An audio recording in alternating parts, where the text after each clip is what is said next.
لهذا الدين العظيم الذين حرصوا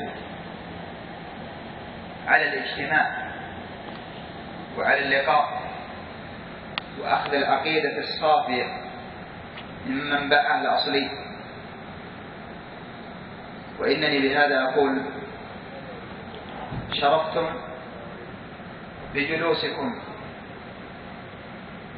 لتلقي كتاب ربكم وسنة نبيكم صلى الله عليه وسلم،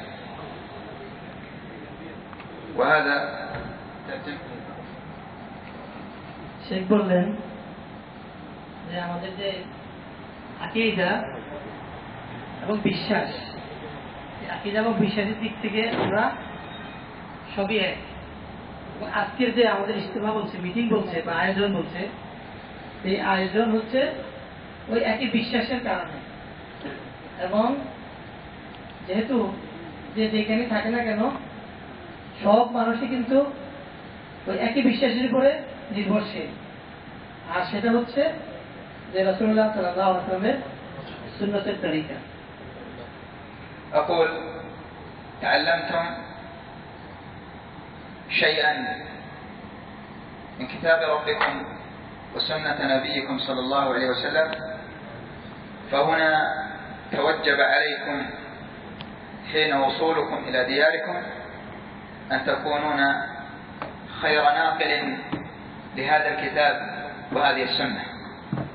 যে আল্লাহ সুবহানাহু ওয়া তাআলা আমাদের যে কিতাব দান করেছেন, অতঃপর যে সুন্নাত দান করেছেন, তো এই কিতাব এবং সুন্নাত এটি হচ্ছে আমাদের নির্ভরতা, আর এই কিতাব এবং সুন্নাত এটি হচ্ছে আমাদের প্রাপ্তি এবং পাওনা।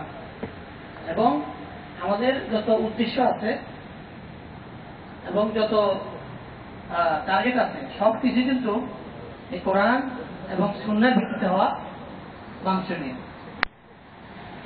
وأقول كونوا خير رسل لبلدكم أنتم يا معاشر الإخوة من بنغلاديش، هذا البلد العزيز على قلب كل مسلم.